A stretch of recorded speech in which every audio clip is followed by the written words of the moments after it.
Ladies and gentlemen, boys and girls, non-binaries, non-humans, and anybody else that even all that doesn't include, welcome to the Integral Stages Author Series. I'm Layman Pascal on behalf of myself, Bruce Alderman, and all the overlapping communities of our liminal listeners, here to facilitate our shared urge to merge, converge, and emerge in countless and hopefully somewhat productive ways. Joining me today is my friend and colleague, Daniel Görtz, to promote and answer obscure questions about the new Hanzi Freinacht book with the working title, 12 Much Better Rules for Life, which is simultaneously an homage, parody, incorporation, and principled transcendence of the kind of pop philosophical self-help books recently epitomized by Jordan Peterson's best-selling work. And where Peterson shoots his mouth off as a psychologist focused on practical moral changes that can be made at the level of the autonomous conservative individual, Hanzi shoots his mouth off as a sociologist who addresses more complex changes needed to collectively serve as individuals, teams, societies, and civilizations simultaneously in a rich, multidimensional, plausibly postmodern fashion. From my point of view, the Hanzi books have done a tremendous service in revitalizing metamodernism and sketching out possible healthy futures. And Daniel, in my experience, is persistently smart, innovative, careful, ethical, funny, experimental, and committed to supporting communities and ideas where he sees holistic, spiritual, culturally intelligent, and deeply humane change coming forward. So we're happy to have him here. Hi, Daniel. Such a pleasure, Layman, and thank you very much for that introduction. I should just emphasize what we talked about right before we went on, that the working title, 12 Much Better Rules, we'll see what the title ends up being on the cover and on January 1st when the book is out. It's going to be something different. But you will know what the book is about. It's going to be about 12 principles, commandments, pieces of advice, injunctions, and it's going to follow the format of Jordan Peterson, and it's going to go in a completely different direction. That's all I'll say. There are a lot of things in this book I'm enthusiastic about and that I'm curious about. But before we get into that, I wanted to address something that caught my narcissistic attention. I noticed that I'm referred to in this book as your or Hanzi's friend, but I noticed that our beloved deceased elder and peer Terry Patton is referred to as your good friend. So what I'm wondering is, how do I become your good friend? How do we deepen our connection? Well, you just have to make a few more of these episodes, I guess. That is a very well, that was very daring of you. You're deconstructing before we even start. We haven't even talked about the book yet. Let's see. I mean, the word friend comes a lot in the book. I think maybe 30 or 40 times. So the book fundamentally is, well, shifting from a more philosophical or no psychological perspective, and the perspective also, I suppose, of certain archetypes of the lone hero, of the journey you're going through, and so forth. Building, I suppose, on a Western legacy of Protestantism and existentialism even. This book does try to give homage to our heroic stories, but sort of brackets them. It's usually what sociologists do. They're obsessed with this term bracketing, right?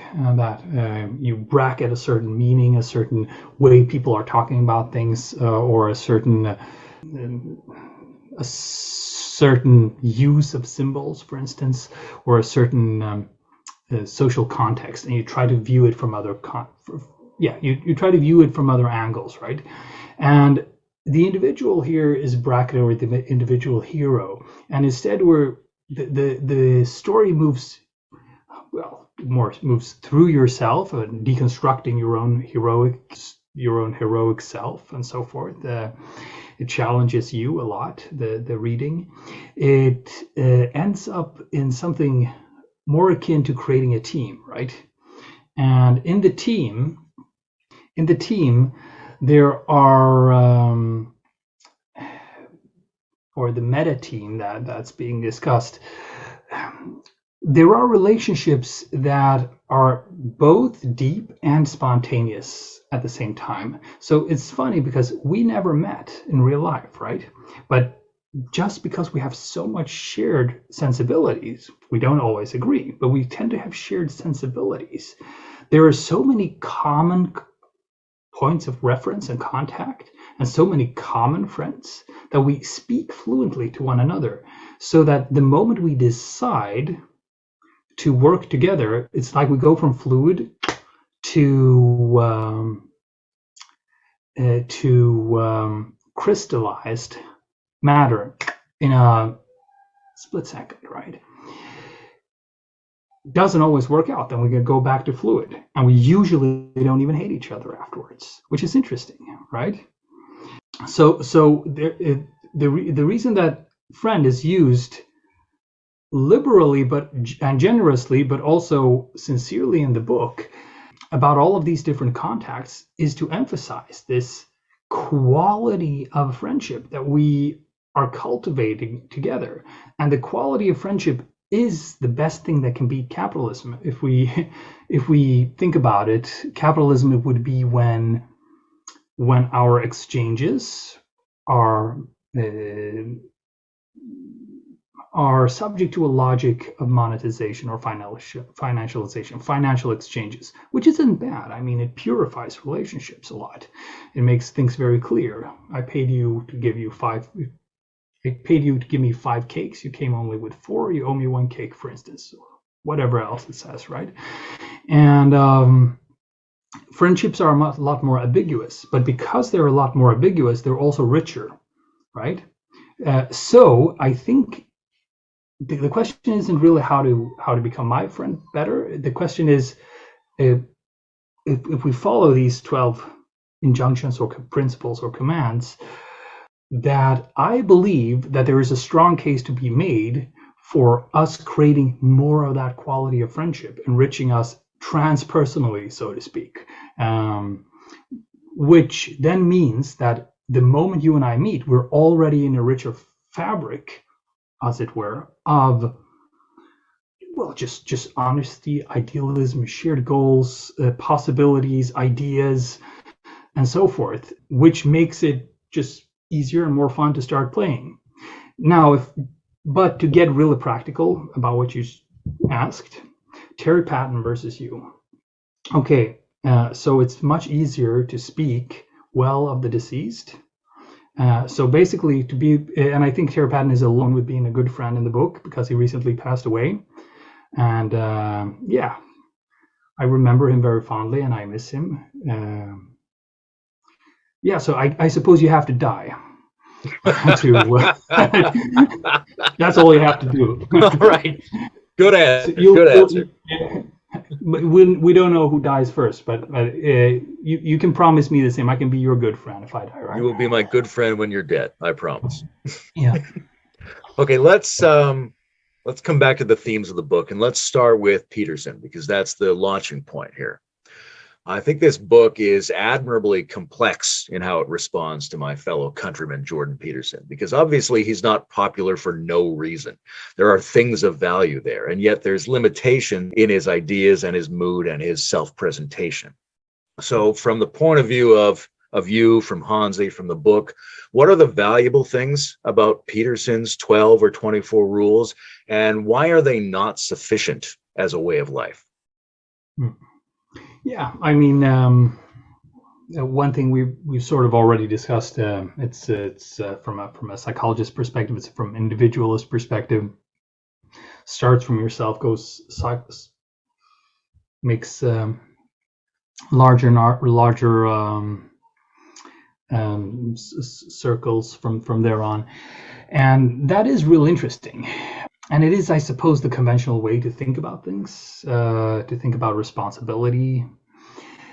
And there's a lot of merit to it, right? I mean, if you really, if your own backyard is a complete mess and so forth, you shouldn't, be going after the speck in another's eye, and so forth. The difference or the limitation is that from a sociological perspective, we are society and society is us. So you can't, you literally can't go home and clean your room without applying the norms of society.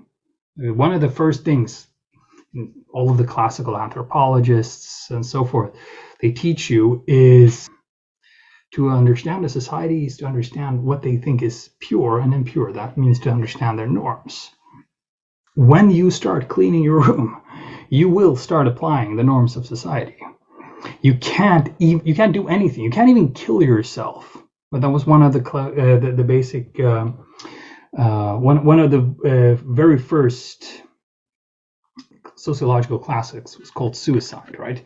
Because they showed, or Durkheim, Emil Durkheim, he showed that if you look at statistics of suicide, they vary from society to society, but each society reproduces its statistics with almost frightening precision from year to year. And then you can look at shocks to those statistics. Wars, for instance, decrease them because people get so much meaningful struggle in their lives. Economic downturns increase them dramatically. And who you are in society can change the difference by a factor of not 10 or 15, but of 100 or 1,000, right? So given that society or the social structures we inhabit are so fundamental, it doesn't actually make sense to say, you do you, I do me. I'll take care of my own stuff first. To take care of yourself also means to figure out what you think is right or wrong with society, and to stand up for it. And not only that sense of purpose that you can get, or the values that you can cultivate, or the sense of direction you get through your stance towards this massive object that permeates yourself, that is society and language and everything else that you have been socialized into. What your stance towards that, your own ethical stance towards that, is a massive motivator and gives structure to whatever self-project you're going to have. So it doesn't actually make sense to do one thing before the other. The two things sort of interlock in a dynamism or in a dialectic. And I think, looking from the comments and stuff when I'm sharing little snippets of the book, people have real trouble seeing this. They're saying, "Oh, Peterson is already saying that you should do both." Well, but he's still suggesting a sort of sequentiality. And I can just look at my own life. My whole adult life has been about, social and societal issues one way or another, and issues larger than myself. And is my home perfect, or is my life perfect, or in order? It's not. Do I regret spending all of that time and energy on all of these, what in my mind, meaningful, sometimes foolish endeavors, but always endeavors I learned a lot from and made a lot of fun friends along the way? Not at all, right? I think I would probably have regretted it a lot more if I didn't go after, all sorts of crazy projects like creating a party, or creating theories about the future of society, or partaking in all of these networks that we're part of, or developing meta theory, or developing new art forms in terms of genre breaking literature or other things, right? Or even writing a self-help book before you're done helping yourself. Because if you scratch the surface, you look at all those experts and all of those self-help people and gurus, they tend to disappoint us a lot. And they tend to not be all that. And they tend to, their recipes tend to be, somehow tunnel visioned, like everybody else's perspectives. So it actually makes better sense to start self-help from the honest ground of being, which not speaking spiritual speak here, but the honest ground of being, which is just everyday life, which is fairly, it's just often mediocre and often unexceptional, if we're honest about it. Nevertheless, that means there's so much material there to start from. So you have a messy home and you have a messy society. You can work mediocrely from both, and actually both will tend to both struggles or arenas will tend to improve upon the other. That would be the idea. That would be the idea. Now, what do I really like about Peterson's stuff already? I like about it, or I shouldn't say what I personally like about it. That's less interesting. Where do I believe in it?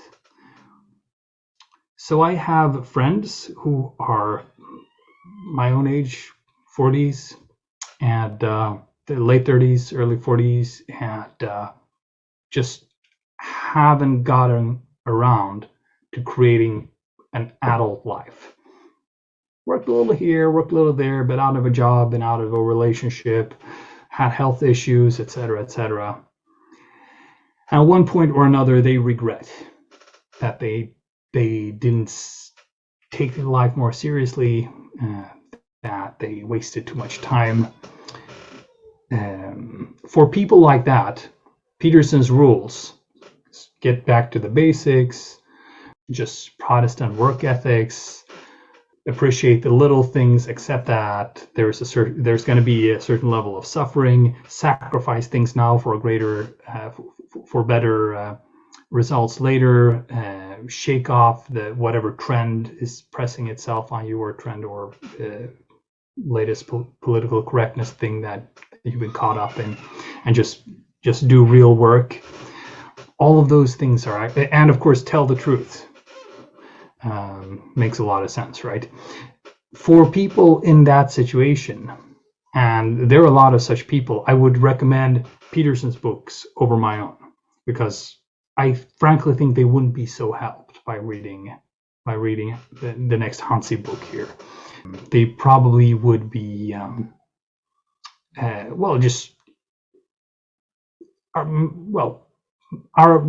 next Hanzi book here is for people who are already part of the creative class, I suppose, or who are already a little bit more established, or already practicing Peterson's rules, or who would like to practice Peterson's rules but don't like the whole conservative framework they come with, right?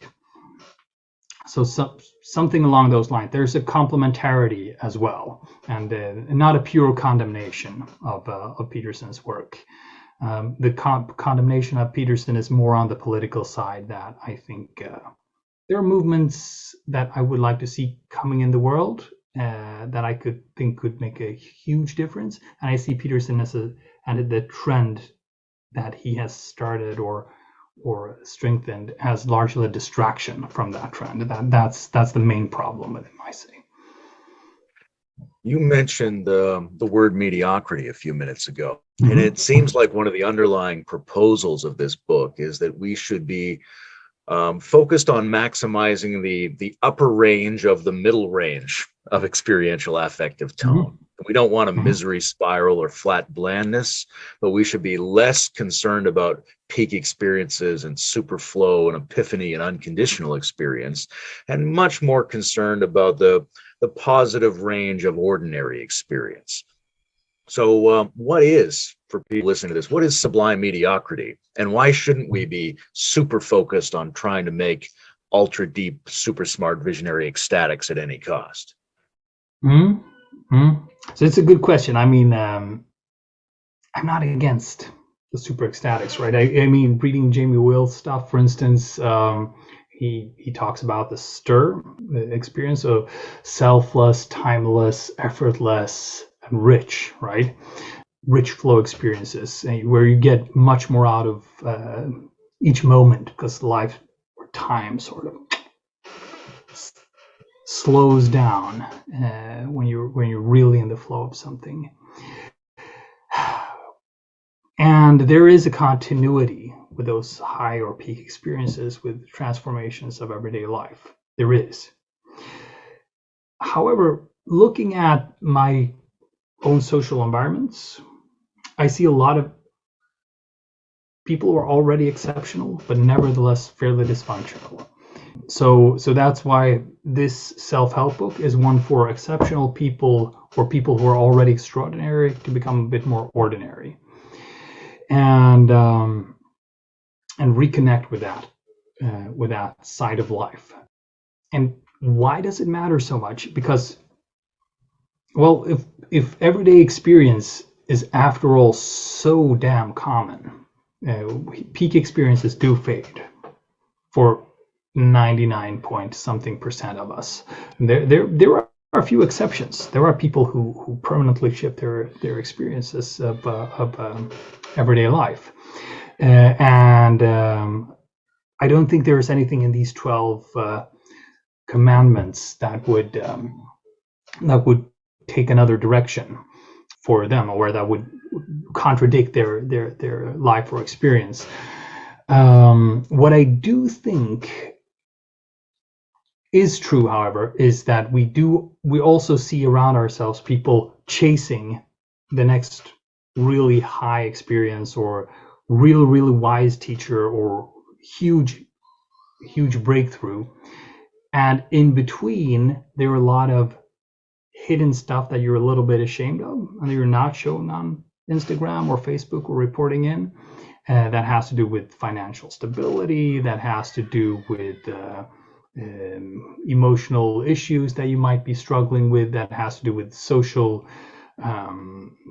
complications that you might be experiencing, that have to do with the managing all of the people and lives that crisscross with yours, that are not part of the same networks or the creative class, the transnational creative class, and its subcategories of people. So, I mean, all of those things still matter, because they're going to be 90+% of the time that you're spending or that you're experiencing, and they're going to be your real life, most likely, if you're honest about it. And it's yeah, I'm just looking at just a simple example. Let's say workout. We all have a self-image in terms of how we're doing in terms of workout and health, and we usually remember our record, right? We remember I once ran 10 kilometers in 25 minutes or something. And we sort of store that away. I have done that, check. Give ourselves a gold medal for it. But maybe for years before that we couldn't. Or maybe right after we also couldn't. Maybe then we got sick, and maybe we, for other reasons, couldn't continue practicing. And then if you look at our actual aerobic condition or cardio condition, you would notice that was just an outlier. And the real cardio condition you were in is the whole graph of how would you have done on that day, or on that day, on that day, and that day. Now, which matters most? That one peak is how we've been habituated to think, because that's how you get a gold medal in the Olympics or whatever, or stuff like that. But of course, what really matters the most is going to be how you do from day to day. And the same is true then of our subjective states. So we may have visited really high states, and I've sadly seen friends visit really high states right before or months before they take their own lives. They may have been on a trip, or they may have had some breakthrough, or they may have found some hope, or whatever it may have been, right?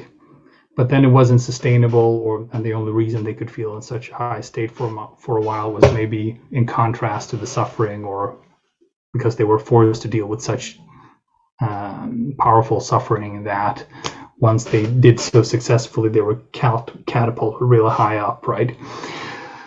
From hell right back to the heavens, right? Now, yeah, that says a lot. You can be in a really high state, but you're still going to kill yourself a while later. If we are trying to show up in the world in a manner that that increases value, I suppose, not just for ourselves, but for others, that does little harm and much good, that sort of resilience from day to day matters. So it's still going to be fairly mediocre, but there's a huge difference whether or not the mediocrity, whether it's mediocrity, I mean mediocrity that is not attended to, polished, shined, honed, perfected, improved upon, taken seriously, given its due love and care and respect, or if it's actually sublime mediocrity. And we can, I'm not saying it's that easy, but it's actually easier than getting all of those peak experiences. To just improve a step or two on that mediocrity goes a really far, goes a long way, I'd say. Yeah, what are your thoughts on that? Do you recognize what I'm talking about, or yeah? No, I agree with that completely, and from two different angles. Well, three maybe. One is focus on really superlative conditions can create a kind of dynamic with other people that's one-sided and dismissive of the conditions in their lives. Two is most of our lives we're not at our best. So we can focus on trying to be at our best, but we also have to live well when we're not at our best, because that's most of our lives. And then the third thing for me personally is one of the things that comes through some of the best states is the sense that those states actually permeate all the rest of experience, whether you're noticing it or not.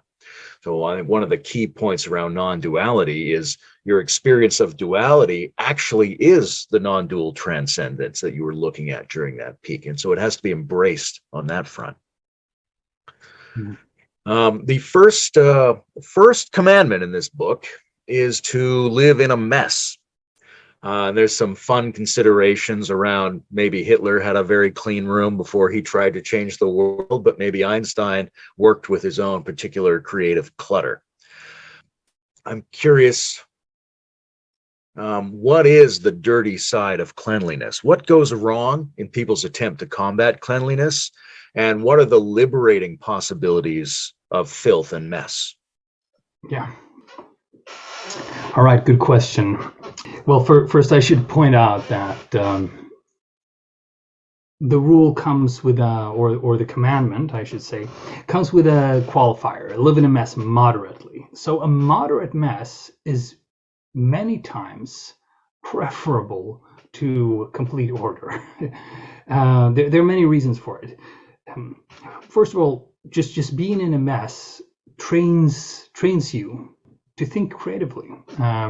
This has been proven many times, and more highly intelligent people tend to actually have a mess around them. So there's, first of all, a correlation between intelligence and messiness, and then there's a causal correlation between messiness and creativity. So if you are smart and you want to make the best of your creativity, you will tend to want to not keep perfect order. I mean, if you keep awful order, or just have an awful mess in your home or office or whatever, you're going to pay a price for it, obviously. So what you get instead, if you try to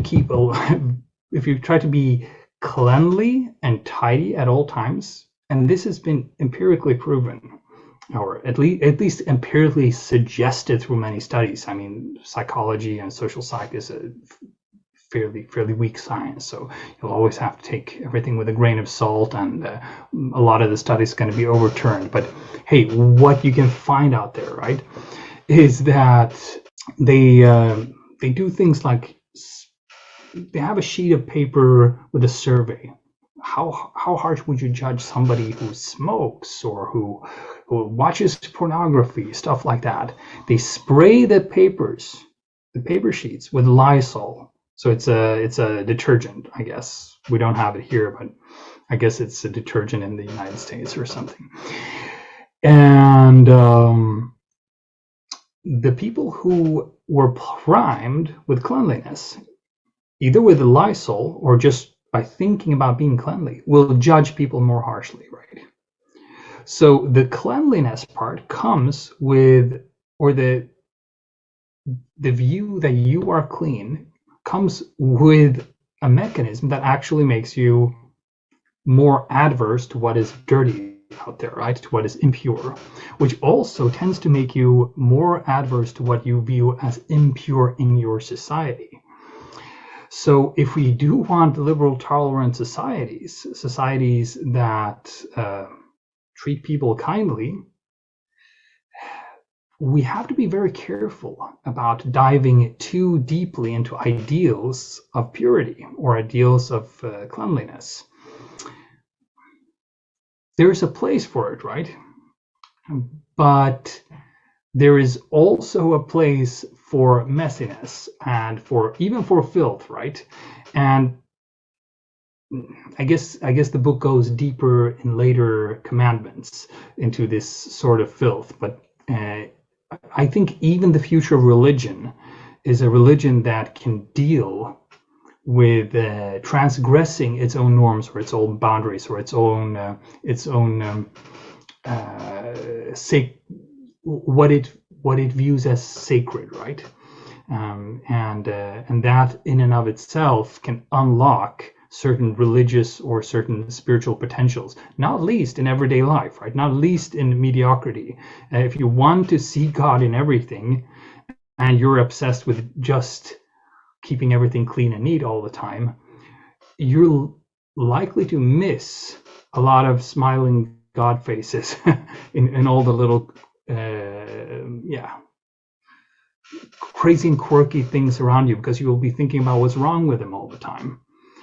And I suppose a case in point could even be the Peterson online crowd to begin with, right? That, for instance, after the Kathy Newman interview with this British journalist who had interviewed Peterson and I guess made a fool out of herself during the interview, she was threatened by a lot of Peterson fans who are presumably reading Peterson's books and picking up his advice.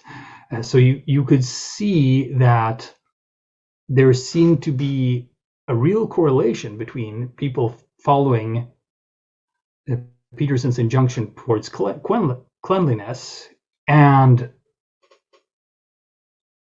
being basically a judgmental prick, right? Even to the degree of online harassment or threatening some poor journalist for doing her job, stuff like that.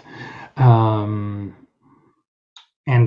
I guess you can go deeper yet, right? If you look at stuff like the Second World War, the Americans thought of the Japs as vermin, the Germans thought of the Jews as some other form of vermin, and so forth, right?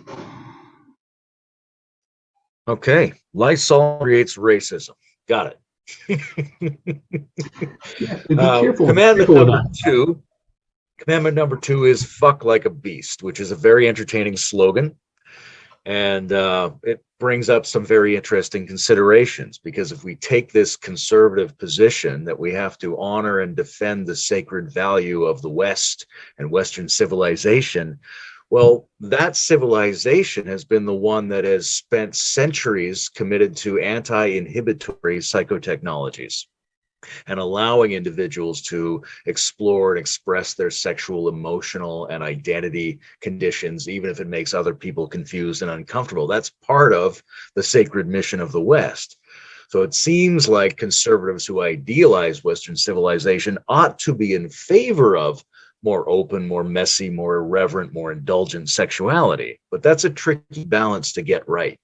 And I think the balance is the interesting thing here, because the meta question is sort of, when is it more appropriate to work on disinhibiting ourselves? And when is it more appropriate to work on cleaning up, controlling ourselves, discipline, being more reliable and a good container?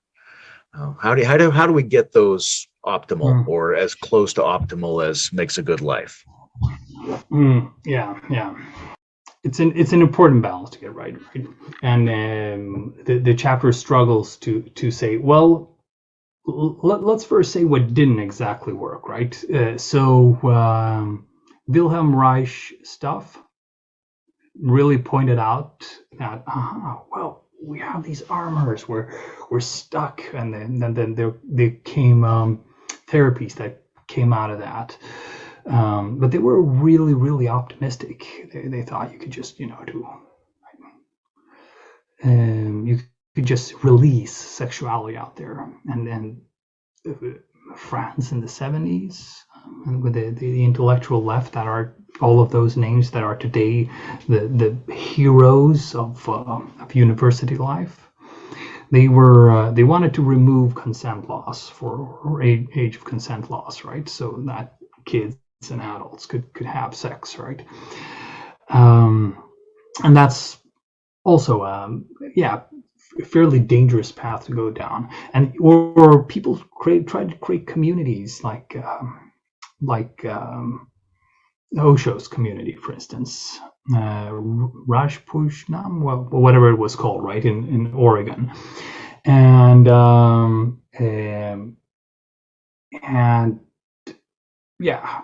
If you just read up on that, it is true that people in those communities felt exhilarated, liberated, emancipated for a brief period of time. Then eventually they felt pressured into having sex with people they didn't want, and all of the social relationships were overburdened, and sexual relationships sort of corrupted other community relationships, and the community as a whole fell apart, not only due to that, obviously, but the recipe was not that simple, right? You couldn't just remove all the barriers, right? You couldn't just remove inhibitions. In this instance, we're talking about sexual inhibitions, but you can make similar arguments about other things, anger, for instance, or just freely speaking your opinion, or just Touretting whatever you feel like.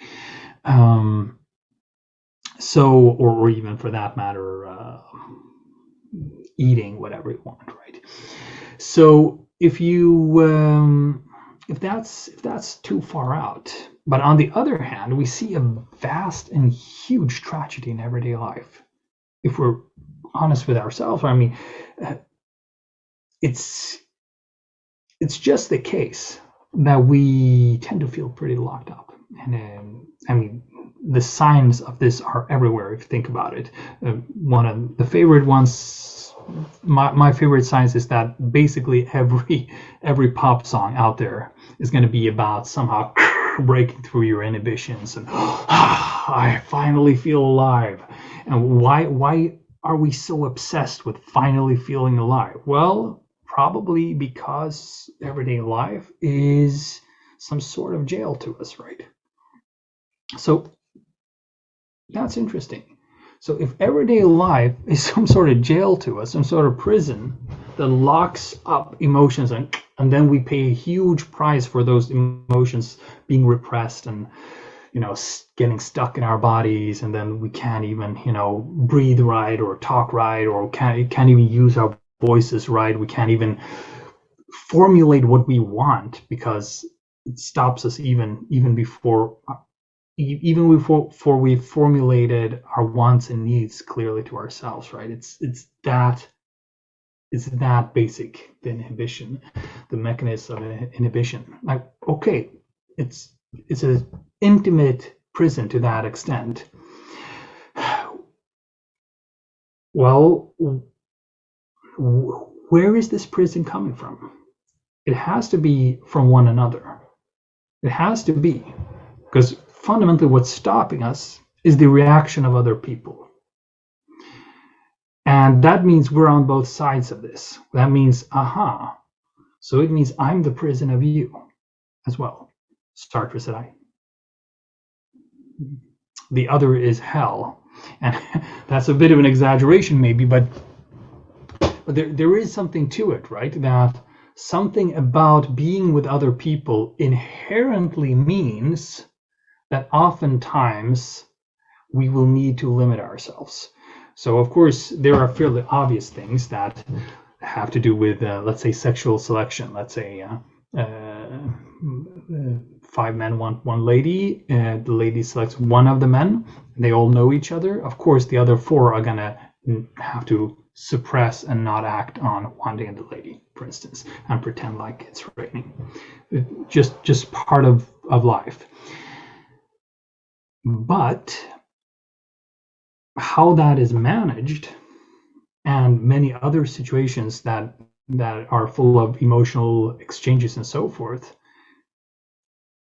the prison basically comes from a lack of resonance between us, right? That if you are accepting enough and attentive enough towards me in all of my messiness, etc., I will piece by piece and part by part be more relaxed, and at the same time perhaps have a better, just be able to show up more genuinely, and maybe through your example, but also maybe because I have more emotional wherewithal, more energy, be able to create greater, have more space or room to be able to actually see you and your richness. And if I have a negative emotion about anything, I may also have greater capacity to see that the negativity is coming from somewhere within me. And it's a part of my reaction to whatever you just said or did, right? So there is a sort of unlocking, a mutual unlocking that has to do with how well we resonate with one another, right? So whether or not we successfully dance, or we pin each other down, right? That's the real question. Now, what makes us successfully dance? A lot of time it is there are these portal moments that open up these dances, and the portal moments, they can be ecstatic moments like parties and stuff like that, which is why we are very focused on those kinds of rituals and ecstatic forms of being together. Everything from Christmas to parties to festivals to all the rest of those things, or even romantic dates, right? But there is another portal which I think is most important, actually, and it is how we handle those watershed moments when things get really difficult, because that's when things really hit the fan. And in those moments, let's say you have a crisis in your marriage. If you use that crisis in your marriage to feel really raw and hitherto unavailable emotions, and you integrate and act upon those emotions so they come out somehow in your life, then you sort of break out of the prison. At least that part of the prison. And if the other party can respond at that time in a corresponding manner, they're breaking out of their prison, right? Then you can actually breathe together because you're being genuine about really difficult or painful stuff. And then you notice, and this is really interesting. A lot of people say this, but it is true, that, I mean, we tend to feel fairly horny, I guess you could say. I mean, we're attracted to random strangers, or we feel like there's something lacking and we need more and stuff like that, or we want to date more people, or we want, etc., etc. But beneath that, lust for life tends to be a longing for connection, and that there is something locked up in us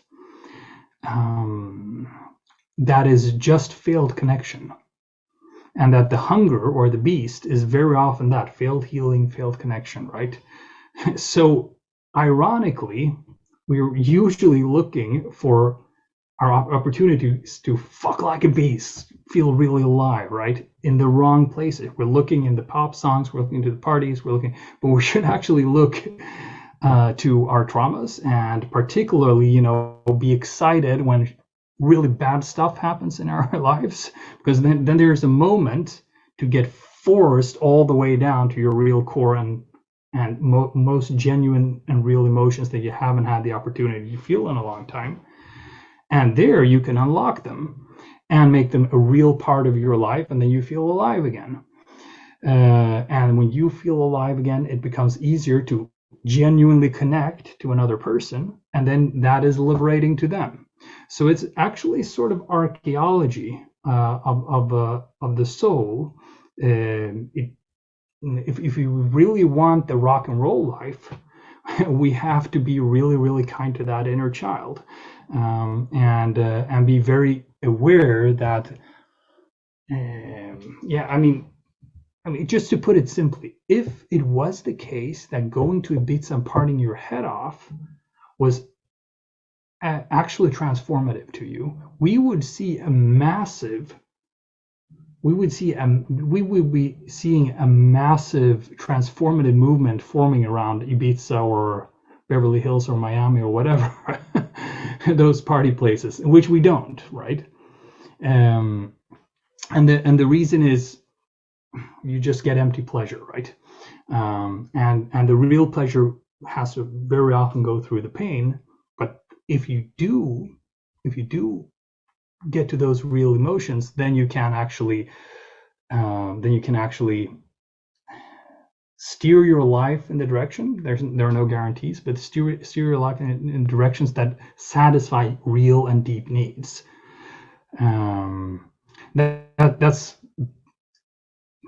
That's where the fuck like a beast thing comes from. That, I mean, you're a beast and you're gonna have all of these sexual needs and stuff, but you have to go really deep inside to those painful parts where the beast is caged up, and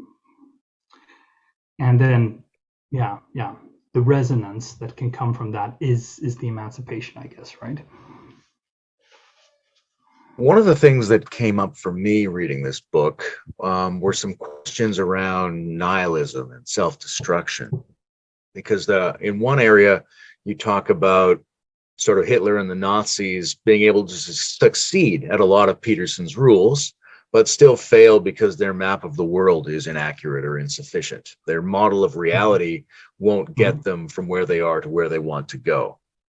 But then I'm reading that and I wonder, was their map insufficient, or was self-destruction actually their goal? Right? That's an ambiguous question. But later on in the book, you talk about the way that happiness can feel like completion. So there's this tendency to conflate feeling good with the endings of things. And as a result, some people could try to even destroy their lives or destroy their loved ones as part of a scheme to improve things by terminating them. So I'm curious if you would say a few words about the possibility that mixing up endings and happiness could lead to destruction as our goal. Yeah, I mean, do you recognize this part? That if you're feeling really happy, really harmonious, you sort of feel that you're at the end of a movie, or that it's a happy ending, or do you feel that it's more of a beginning or something like that? Or do you recognize the feeling I'm talking about? I know the feeling you're talking. I mean, from the way I practice internally, I have a lot of different options for feeling good, but I understand why it's called a climax, that we think of getting a good feeling and coming to the end of a process as being roughly the same thing. That, I mean, our dopamine system is regarded as a reward mechanism. It's something you get at the end of a process. Yeah, maybe not dopamine because that's anticipation, right? But yeah. But yeah, it codes for meaningful targets. Exactly. I mean, it's just at least for me, it makes sense that if you put together different things like archetypal stories, if it's not an anomaly in the story world, it's usually happy ending, right? So there will be an arc where there's a beginning, there's a breach, things get there's some improvement, things get really worse, and from there on, they suddenly turn towards the better, and the end, right? There's also the feeling that I've had many times. Just yeah, a day that just feels pretty perfect, and some troubles that you might have had, they're gone, and just walking around in some sort of grateful awe, like, wow, I thought that stuff would always be with me, and it's gone, it's over, and here I am just enjoying the evening, and I'm alive. The end. I just get a feeling, the end, right? And particularly, you might have that feeling towards the end of a day when you're reflecting up over a long period of time or something you've been through, whatever. And I noticed that then maybe that just a couple of days later, you're full of dramas again or whatever. So it was actually the feeling that drove the sense that that this was the end. And maybe that's also why we cut the movie there. Like if we just woke up 2 weeks later and the hero and their new spouse are having an argument, and then the end, that it just wouldn't be a good story, right? So there's seems to be something really archetypal about that, right? And we all want to be happy. So the hypothesis. The hypothesis that's taken up in the book, and I'm glad you noticed it. It's a fairly short passage, but it just says, okay, if we all want to be happy, that means we want to come to the ending of the story on some deep psychological or archetypal level. And that means we'll be eager for the ending, right? So if you look at Pentecostal movements or I should say millenarian movements, or even the climate change movement to a certain extent, they might actually have this structure embedded in them that, okay, if you are unhappy and you want the happiness of the ending, it becomes very tempting to believe the end is nigh, whatever end it might be. And I mean, you can be literal about it and say, and then the people who believe whatever I believe are going to be saved, and then you're all going to burn, and I'm going to live in that guy's house. I mean, Jehovah's people, they actually do say stuff like that, and they actually do talk about whose houses they're going to live in and stuff. Not all of them, I'm sure, but I've heard such stories, right? But you might make the argument that it might be the psychological drive behind millenarianism, because life is hard. End of the story is a happy ending. We know that archetypally somehow, and that might corrupt our mind, I suppose you could say, in a certain sense, to wish for the end and seek to enact the end and seek to enact our part in the end, right? And if we want to go really deep about it, I suppose we could connect it to the Freudian death drive, and that the death drive. Why would we have such a thing?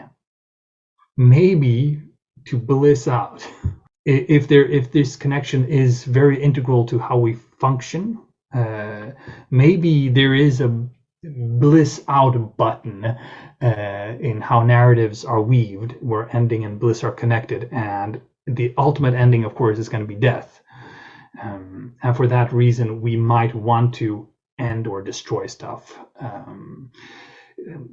Maybe a little bit more on the male side. I mean, given that male orgasm is often a sort of emptiness, or disappearing into nothing or something like that.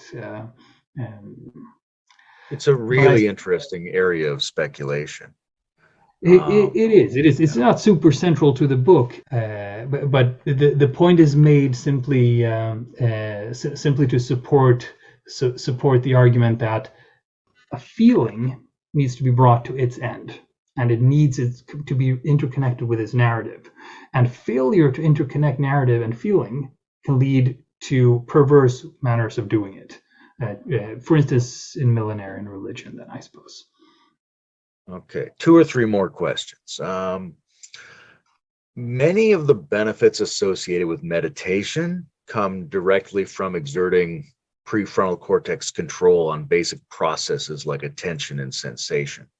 So the way in which consistent top-down discipline is good for us in many ways. We decide and then enforce a pre-decided pattern.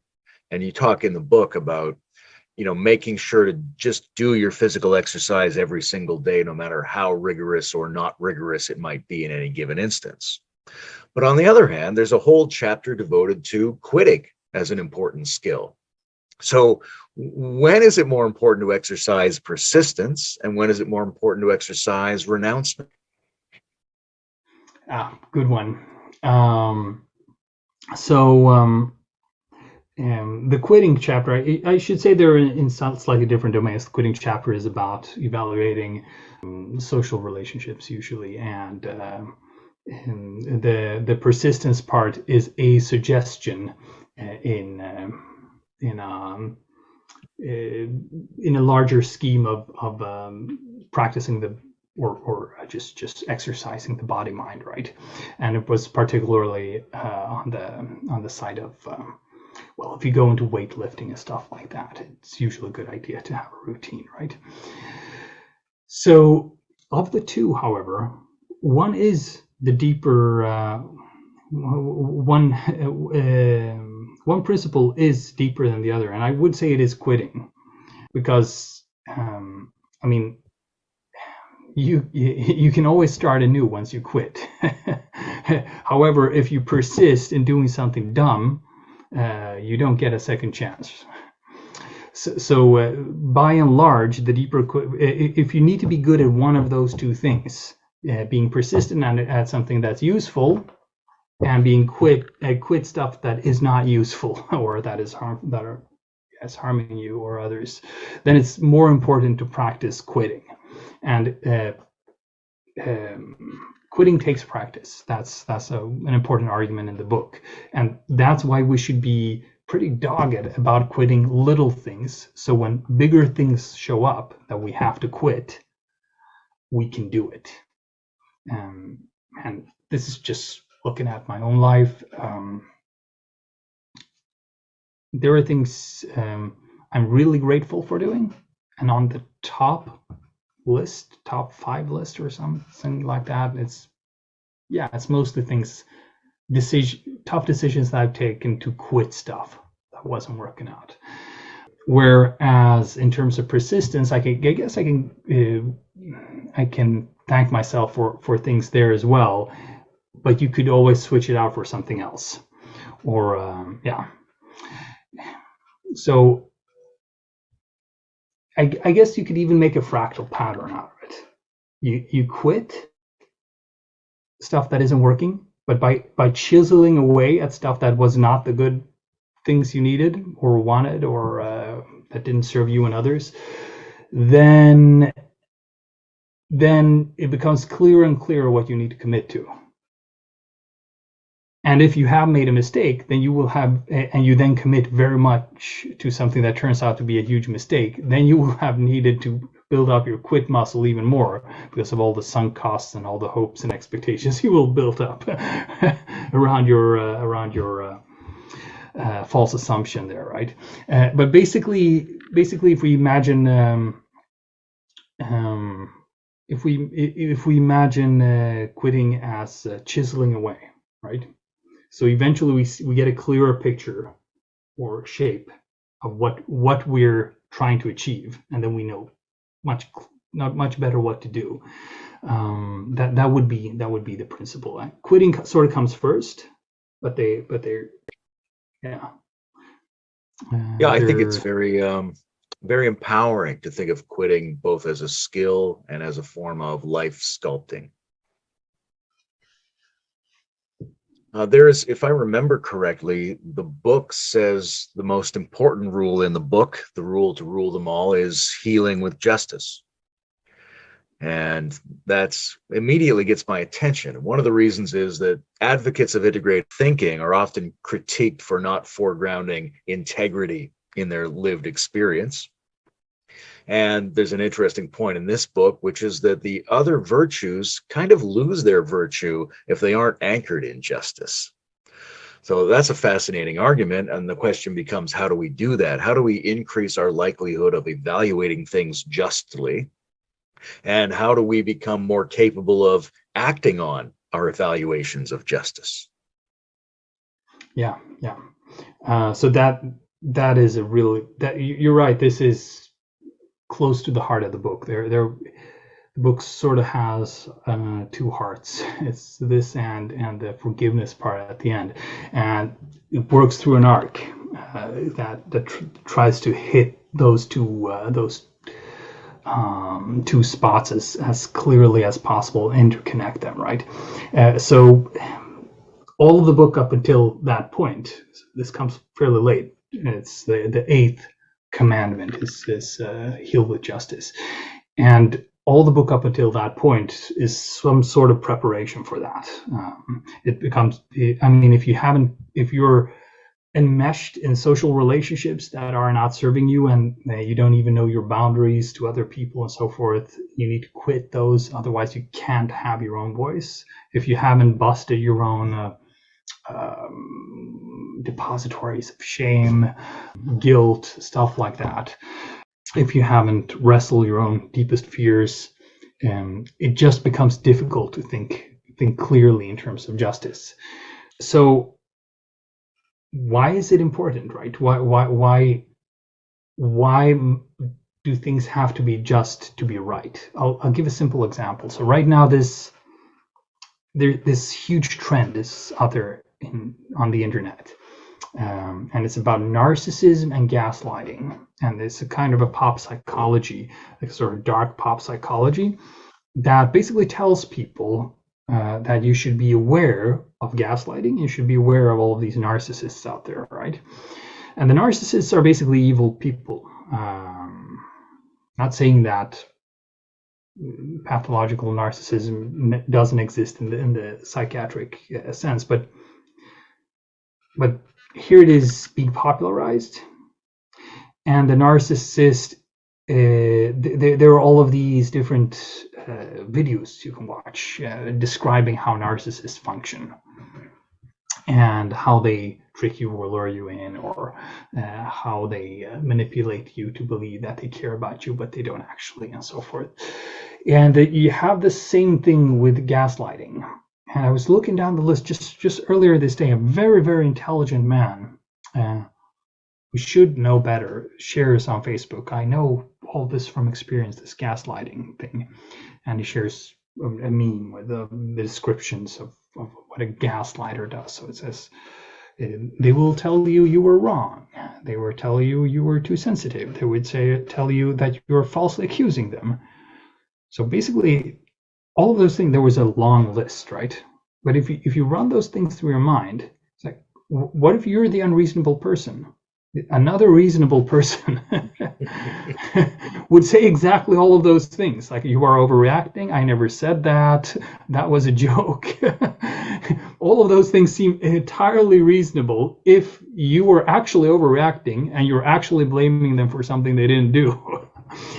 So what happens today is we have a massive pandemic of people, watching all of these videos and so forth. And the videos of narcissists and gaslighting, they get millions and millions of views, and there are so many shares on Facebook, and it's a huge victimization of the self, right? And basically what they will tell you is anybody who said you were wrong, they were really, really, really, really bad people. And you deserve a huge gold medal for even surviving being in the company of a person who had the audacity to say you did something wrong, or who did not confirm your every women experience in every manner, right? And I'm not saying that some people didn't come across those few narcissists that are out there in the clinical sense, or that, classical gaslighting is what the Stasi did. They can, break into your house and they change the time on your clocks and mess around with your papers and stuff and make you think you're crazy, right? That gaslighting does exist. But gaslighting is not any person who contradicts you in any manner whatsoever, or doesn't fulfill your every woman need. However, what makes the difference, though?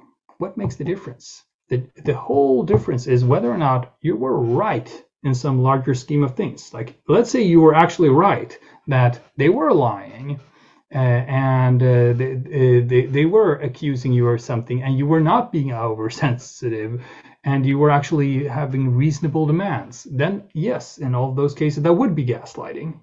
So you can look at popular concepts today and notice that they can serve justice or injustice, but no court would use those terms to determine who was right or wrong, right?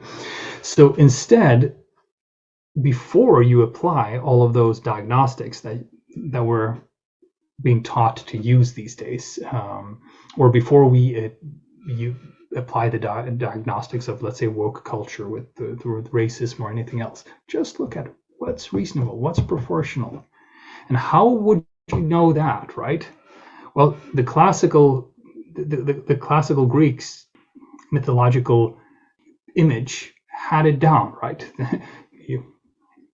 you put on a blindfold, and then you weigh, and then you have a sword, so you can make the cut as clean as possible, right? So you minimize. She's not standing there with a bludgeon, right? It's supposed to be a clean cut. She's supposed to weigh the different claims and options, and she's supposed to forget who's who, right? Or she's supposed to adopt the veil of ignorance. Now, how do you do that in your own life when you're always a party within your own dramas? Well, you can't do it perfectly, but you can, of course, ask the third party. That's not such a bad idea, usually. You can also check for red flags on your side, on the other side. So, did anybody lie? Did anybody avoid communication? Did anybody avoid free information? Whoever wants the most free information, the clearest communication, who uses the least adjectives, because then you don't, adjectives twist reality. So whoever seems to be most interested in just keeping it clean and factual and down to earth and in open communication, and doesn't hide information and doesn't play double, doesn't make themselves a double agent or something, usually is the person who is right. And there is even a deeper principle, though. Because what is justice if you dig even deeper? Well, it is proportion, is resonance, but resonance between what? And then there are 4 dimensions you can break it down to.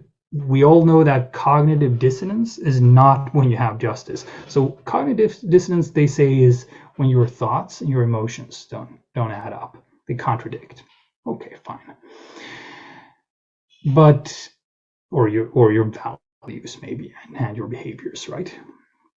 But you can actually put all of these together. You can say, okay, your behaviors, your emotions, your narratives or thoughts, and your perceptions, right? Because how you perceive things is always a construction, and you can have different kinds of perceptions, right? Depending on your interest or just your investment in something or whatever, right? Or how angry you are, whatever. So if all of those interconnect, if all of those don't contradict, then you're usually getting closer to justice. Now, if you can get to a point where your and my narrative, emotions, actions, and perceptions do not contradict, then we have triangulated our way towards a sort of intersubjective reality, or some sort of reality about a moral truth that is more rigorous than it was if it was just based on a whim. So that's the major hint, right? We eliminate cognitive dissonance or dissonance, any sort of dissonance between these four factors. And we use one another as sources for seeing our own dissonance and the dissonance of one another. And then we work our way towards justice. Because justice just means that the relationships and the way they play out are okay. That's just what it means. So that's why it appears entirely just to the people involved in a slaver society that some people are slavers and some people slavers and others slaves. But from a third-party perspective, who wouldn't know which one it was which, it appears grossly unjust, right? And it took a long time for humanity to climb out of that sort of injustice. And we still need to always be climbing out of the injustice that we're part of. But if we do that, that means that we're doing something worthwhile. That means that all of the other ruses and things we're working towards, if we're working for greater freedom, for greater love, or for just supporting ourselves economically, or whatever else we might be doing, if we do follow the principle of justice, we're probably doing more good than harm, right? That's the idea. And if we don't, no principle at all is actually very helpful to guide our actions at the end of the day. Yeah, I really appreciated that chapter. It helped me think in my own life about where do I put justice first and where could I put justice first. There's a lot more questions I could ask you about this book because it's full of treasures. There's a lot of fascinating chapters and little insights, different approaches, counterbalances, nuances that are really rich in this book. But I want to respect our time. I'm bringing this to an end. I don't want to say this is the most important Hanzi book. It's certainly not big picture social theory in the way that some of the other ones are. But for me personally, it was the most enjoyable Hanzi book. It's rich, it's vital, it's playful, it's more multi-dimensional and more personal and more practical in a way than some of the other volumes. So I really enjoyed it. And thank you very much for being here with us today, Daniel. Thank you, Layman. And thanks for those kind words. Really curious what this will bring, particularly, I guess, there's a certain kind of community that we're part of. And I think we might need to start thinking about which virtues are needed in our wider community, which virtues, which values, which ethics. And I hope, one of my dearest hopes is that this could contribute to a discussion about that, right? And maybe even give a few anchors, right?